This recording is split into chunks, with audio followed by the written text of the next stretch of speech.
では今日一つ目のプレゼンテーションです。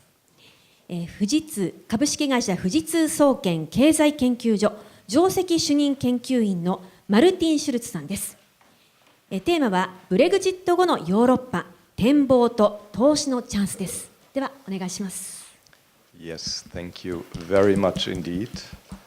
It is a particular pleasure to be here because, well, when we look around the world right now, there seems to be mostly bad news, and Japan and Asia seems to be a place of calm. While when we are looking towards Europe, we have wars, we have major economic restructuring problems. When we are looking to the US, we simply don't know what the political outlook will be. So an event like this one is really very important for all of us.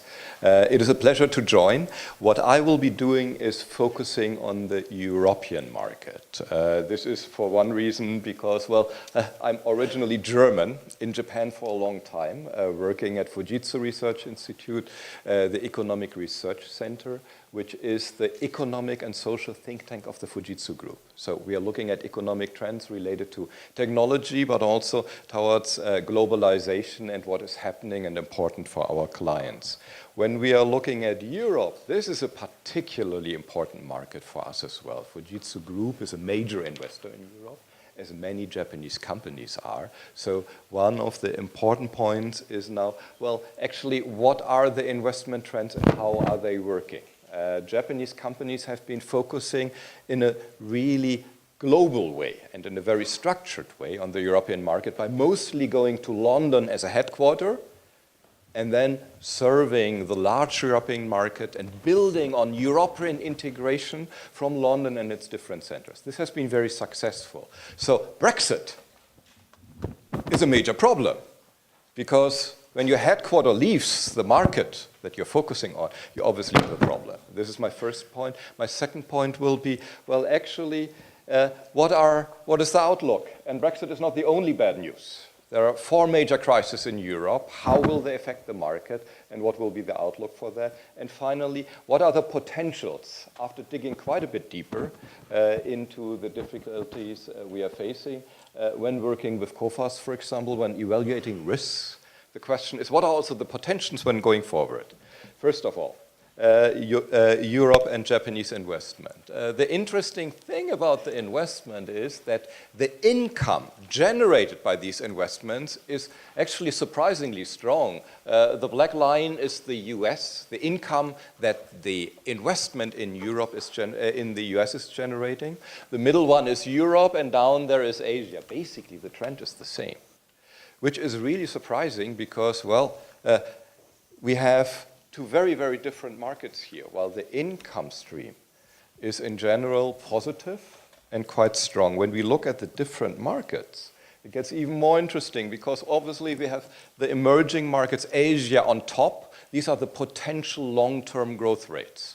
So Asia, after China is cooling down, probably growing around 5%. From a long-term perspective.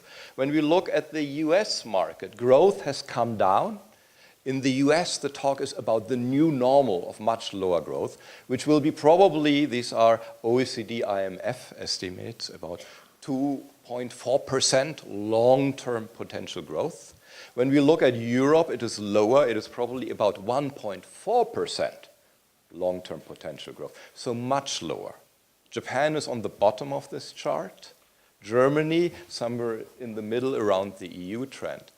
The interesting thing is, how do you generate strong income out of a low growth economy? My point is, this is where Japanese investors are particularly good at, because the Japanese economy is for a long time already a low growth economy, where restructuring, cost cutting, focusing on efficiency is really the core of a business model, and where you know about value investment and how it works. And this is very clear in the income streams. When we are now looking at the differences, again, one important thing we have to take care of immediately is the difference in terms of growth rates between the EU and the US is actually just a difference in demography. The same is true for Japan. On a per capita basis, Japan Europe, the US are basically growing the same. So the potentials are basically the same, just the markets are different and we need different strategies. When you look at how Japanese companies have been focusing on the market, you see the strategy very clear. This is the global expansion between 2003 and 2008. These data stretch to 2009. These are Japanese investments in the European market and where they are, in which sectors. As you can see, England, with London as its core, is mostly on the top services. On the top are services from shared service centers, so IT, ICT, there are technical support centers, education training, there is R&D, and there are also headquarter functions. This is the investment in the UK. You see Germany in the middle. You see there is additionally, sales and marketing. There's also some manufacturing. There are some headquarter functions. This is the biggest market, the core market, also serving the rest of the continental market. And then look to the right. This is one example, Poland of Eastern Europe. This is more manufacturing at the bottom. This is sales and marketing logistics for the large European market. So this is a very smart, value-oriented structure where you have the headquarters in the service centers serving the larger markets depending on the size of the market. This is Germany. We could take France as well. And then Eastern Europe with the production centers still growing strongly. This way you generate income in the long term. The problem is, of course, when your headquarter leaves and we have a Brexit, we get a totally new setup perhaps.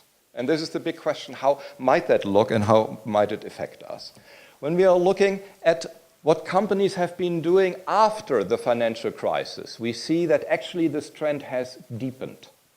Japanese companies were concerned about the long-term growth of the European market, so they were focusing even more on the UK, which was booming as a global center. So a lot of investment went into the UK, in particular in services again, then the German markets more on the manufacturing side, but a strong focus after the financial crisis. So a particular big shock about Brexit in Japan.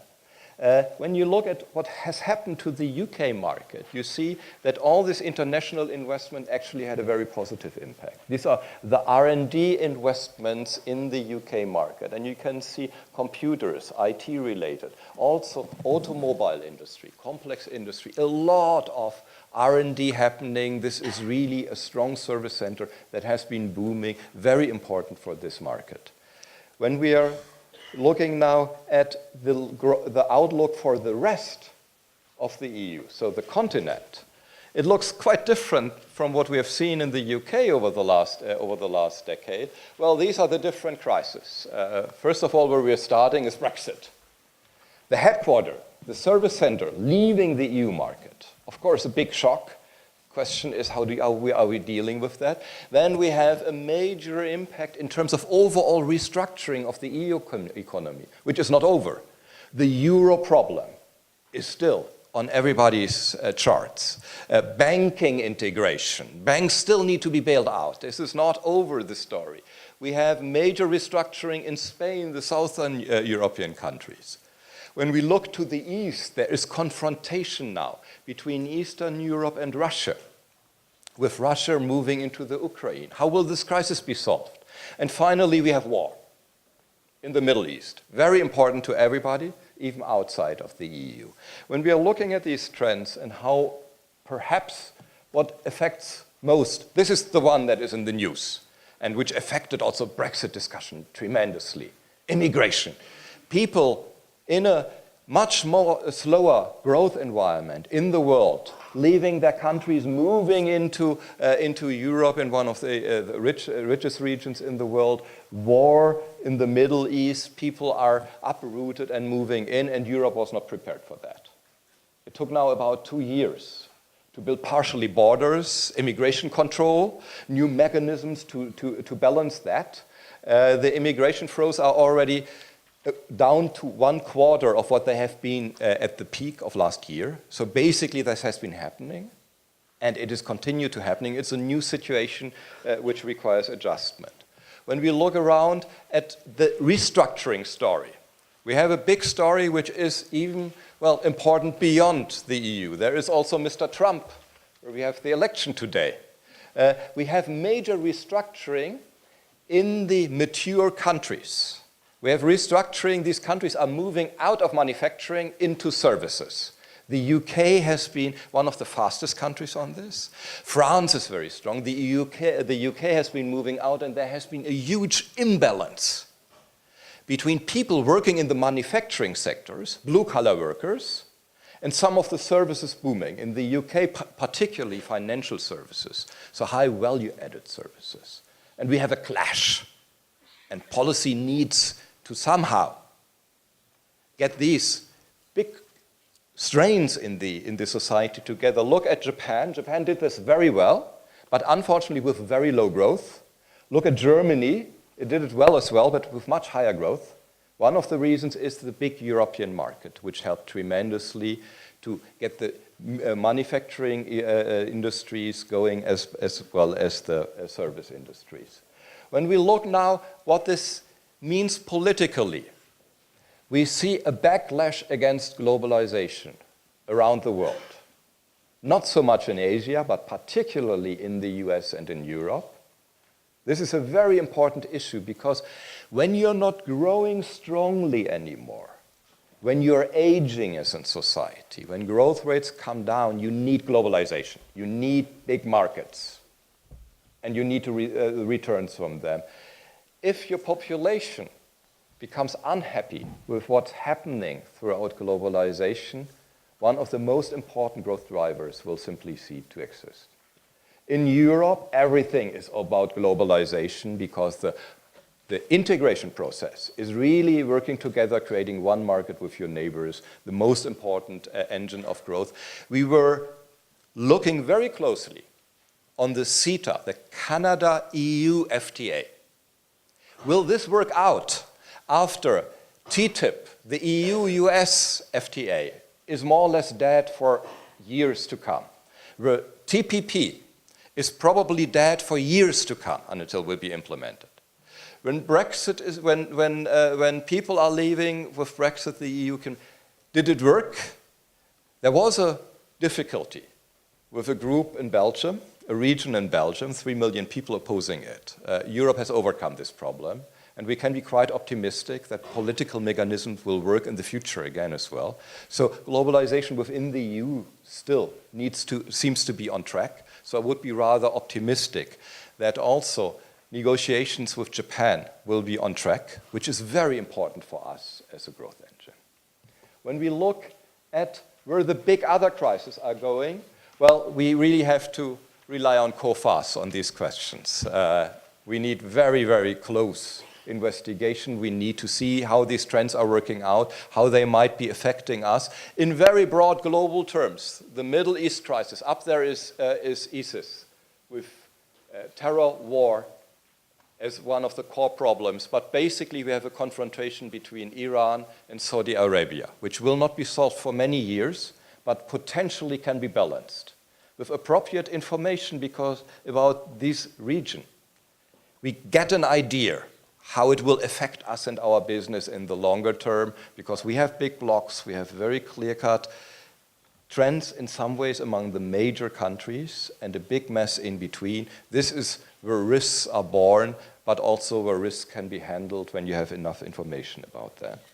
When we go forward in terms of what actually will happen in the EU in terms of governance, will they be able to balance all these difficulties? I already mentioned with CETA, globalization and FTA negotiations, the EU still can handle. This is working. Internal restructuring, that has changed tremendously. We have learned as foreign investors in the EU to see the EU not as single markets anymore. In the old days, we had bilateral relations with France, with Germany, where I come from, with Eastern European countries. Foreign investors have learned, no, it's the EU now. Very important is Brussels and the EU Commission.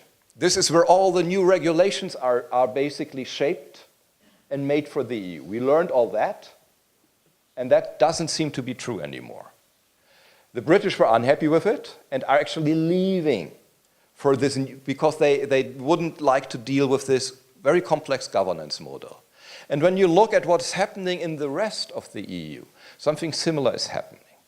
They are not going out or taking apart, but they are taking a new governance structure which is very much focused on executive meetings, on executive decisions. The most important one, the council. This is where the presidents, the chancellors are meeting very, very often, unofficially, at least every quarter of the year officially, agreeing on core policies and implementing them. That's a big difference to the EU Commission, which can agree on things, but the implementation still needs to be done by the countries. Now we have an intergovernmental approach, where heads of states are meeting and handing the decisions down and they're working. We have a president at the European Central Bank, which is very important in terms of the banking restructuring, in terms of taking decisions for the financial markets. We have the European fund that is taking care of the banking crisis. We have new negotiations about border control, which all will be directly supported by the different nation states, but in agreement. This is now an executive structure which will probably work for quite some time from now on. It is a not as beautiful and not as new structure as with the EU Commission and what we learned about the EU, but a very effective one that has been in place in one way or the other for a very long time already.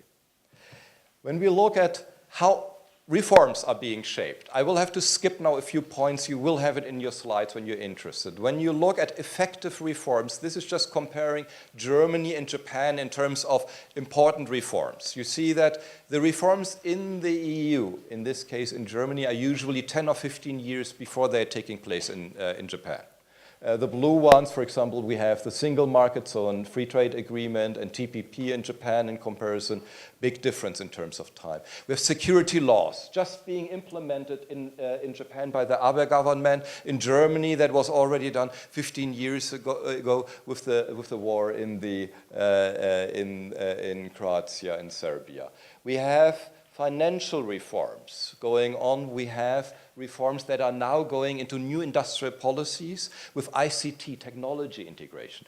What you see is that there seems to be a shift from trade reforms in the old days now to newer, more to the core of the economy reforms that go in the middle part with governance reform, energy, and now into ICT, future-oriented reforms. This is a big shift. We have to follow that, and we see a big shift in the EU focusing really on future-oriented steps. This will be very important when we are looking at the market in the long term. This would be, for example, a new industrial policy. This started in Germany, is being adopted by many countries in the EU, Industry 4.0. A very important policy that the Japanese government has been looking as well into. So we are seeing still quite some dynamism in this market. When we are now looking at the potentials, well, first, let's start with the UK again. These are additional per capita incomes from the moment when EU integration, the core integration started in 91. So everybody is zero in 91. And now how many international dollars do you have per capita more after this long period? Look at Switzerland. Switzerland has now per capita 10,000 additional dollars compared to the situation before when everybody was still the same. So they earn $10,000 more during EU integration. Look at Germany earning about $2,500 more. The most important thing is look when they started to grow more strongly. Switzerland with the euro introduction in 2002. They took major reforms. They are a core part of the euro economy without being part of the euro, growing tremendously by integrating into this market. Germany started to grow very strongly after taking major reforms, and then the financial crisis came. And after a long set of reforms, this was really a boon to the German economy. Having done the reforms, and when everybody fell into crisis, Germany could really gain from this relative to the others. When you look at the UK, in the beginning, yes, a bit, but not much. What the UK wants with Brexit is being Switzerland, growing much stronger, by leaving the EU, this is extremely unlikely. What you need to do for this is you need to do Swiss or German policy to get the same gains. That means strong immigration, strong focus on the currency, strong restructuring in the domestic economy to bring prices down to get the economy growing. This is almost the opposite of what many voters who voted for Brexit wanted. So the UK government will be in a very difficult situation over the next years. It is now very expansionary over the next year. It will have a hard time to follow up and to keep this advantage I already mentioned. These are UK IT companies. They have been outperforming just over the last years because of the strong foreign investment. The UK government will have to see to reform the economy and keep it as closely in the European market as much as possible to keep the economy growing strongly. When we look at the performance now as foreign investors again, we need to keep the UK, and it's quite likely that the UK as part of the market will remain because the governments agree on that, companies agree on that. There will be a lot of negotiation noise, but the likelihood that the UK is really leaving in economic terms is not extremely strong. When we look around, however, we see in terms of income, Swiss are doing very well, and look, the Germans doing as well as the US. This is where the incomes are being generated. When you look in terms of profitability, you see the US and the UK on top. So it's bad when you lose this center. But other economies have at least potential to increase profitability as well. And when you look at the restructuring story, don't forget very interesting economies like Spain. Very important, a lot of restructuring is going on. There is now a lot of distress, but there's also lots of potential in terms of future growth. When we look around now at how the different, these are mid-sized companies performing very well. Please have a look at your presentation later. I will skip these slides. This is the reform process in Europe with the example of Germany. You see, this is the IMD World Competitiveness Yearbook. Germany losing competitiveness until, well, the start of the euro. A lot of reforms done in this period and then coming up, while Japan remained down there. With Abenomics, a short blip, but which frustrates many foreign investors. Printing money is obviously not enough. There needs to be more reforms. So competitiveness is down again, not so much in Germany. And these are the different indicators. Please have a look. It's quite interesting in your slides. I will skip this for now because there is a bigger story I want to tell you before finishing this presentation. I was, over the last 6 months, rushing around in Europe a lot because of Brexit. As a Japanese think tank, we are extremely interested, and as a European, I was already used to looking into the different markets. So I was basically racing around a lot in Germany, but also in Eastern Europe. I've been to France, to the UK, to Spain. I've been in Italy, and I was basically asking this question, what is next? How do you get the market together? The UK is very confident that they are able to keep the economy connected, at least, to the big European market, but to implement reforms. This is good news. The Germans are quite stressed right now because with the UK leaving, they are now the biggest economy in the EU together with France. This is a problem because, well, who is pushing all the reforms? Everybody's looking at Germany. And they don't like this position very much because if you become too much a reformer, everybody will hate you and it will be difficult to keep the market together. If you do too little, the market was falling apart. So the question is, how can you deal with that situation? I was in Eastern Europe lately after coming from Berlin, and the most interesting place to me was Prague, in the Czech Republic, because there was an exhibition about Charles IV. He was from the House of Luxembourg, being educated in France, in Paris, at the court, and then became the emperor, first the king in the Czech Republic, exactly well, 700 years ago born, so 700 years stretching, and look at his approach, how he kept the market together in one of the most difficult times Europe has seen, basically by an intergovernmental approach, by dealing with the German traders in Nuremberg, in Aachen, and in Bonn, where he was crowned as an emperor. But they didn't like him in the beginning. Well, he wasn't German to start with. He was also not French to begin with.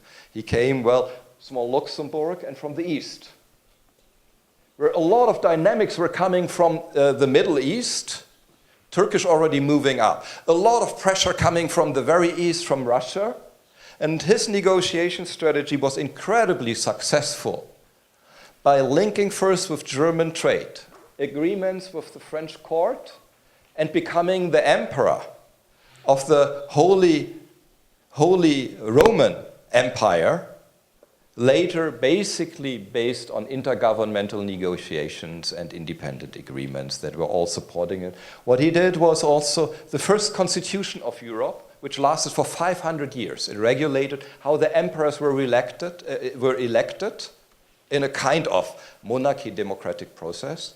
Very intergovernmental, and this is what we are seeing now, right now. I would not be as pessimistic as it often is when everybody's saying there might be war in Europe again because now the integration process might stop. It is just continuing, and it's continuing probably in a more effective way. That would be my view on the current situation. So don't get confused when the noise is becoming noisier. There's hard Brexit talk, there's pushing back, everybody is trying to negotiate. This is what the Europeans do best, negotiating, afterwards agreeing. This will be very noisy. The result will be a new setup in terms of governance, and it will be a new setup for foreign investors with more efficient governance when still focusing on European integration as a value strategy. That would be my story for today. Thank you very much indeed.